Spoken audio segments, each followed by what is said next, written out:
promised to transform how millions of people shop across an entire continent. That company was Jumia. It rose faster than anyone, made history on the New York Stock Exchange and became the symbol of Africa's tech boom.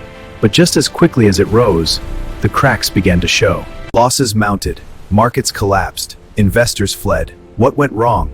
Can Jumia rise again?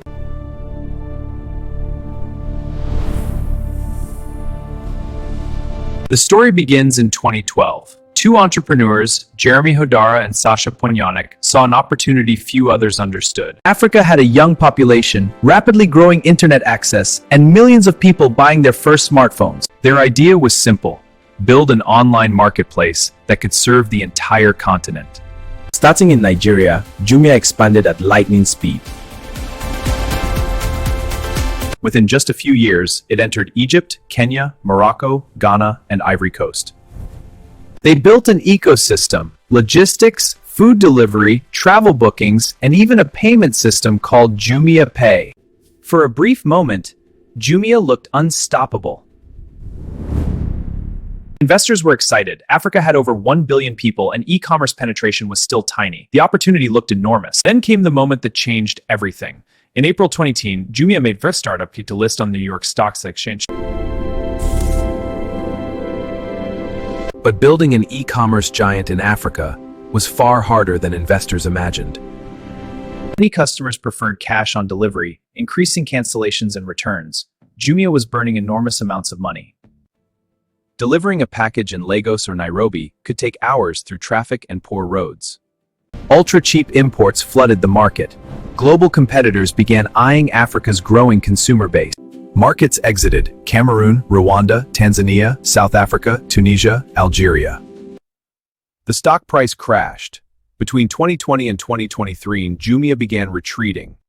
In 2023, a new CEO stepped in, Francis Dufay. Jumia reduced staff by nearly 60% and focused on efficiency instead of rapid expansion. By 2025, the numbers finally started improving.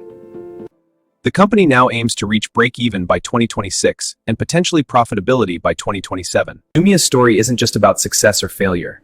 It's about what happens when a bold idea collides with real-world challenges. So the real question is this: what are the problems faced by Jumia in Africa?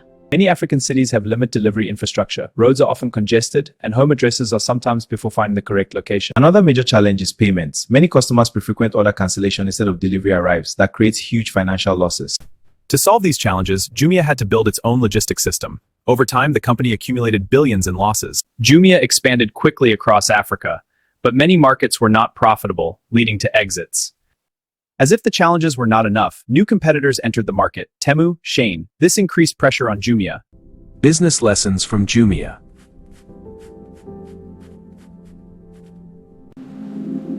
Many people called Jumia the African version of Amazon.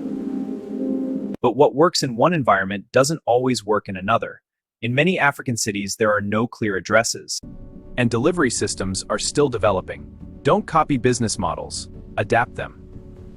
Jumia's biggest challenge wasn't competition. It was infrastructure. Deliveries were slow, expensive, and difficult. Your environment can determine your success. Jumia expanded across more than 14 countries, but many of those markets were not profitable. Eventually, the company had to shut down several operations. Grow only when your business is stable. Jumia spent heavily on logistics, warehouses, and expansion. Over time, losses reached billions. Lesson: no matter how big your idea is, running out of cash ends everything. Many customers preferred cash on delivery. This led to frequent cancellations and losses. Lesson: understand how your customers actually behave, not how you expect them to behave. Just as Jumia was struggling, new competitors entered the market. Companies like Temu. Shein offered cheaper alternatives. Always prepare for competition. Jumia's story is not just about failure. It's about learning, adjusting, and surviving. The African market still holds massive opportunity, but only for those who understand it. If you want to build a successful business, learn from those who came before you. Because sometimes the biggest lessons come from the toughest journeys.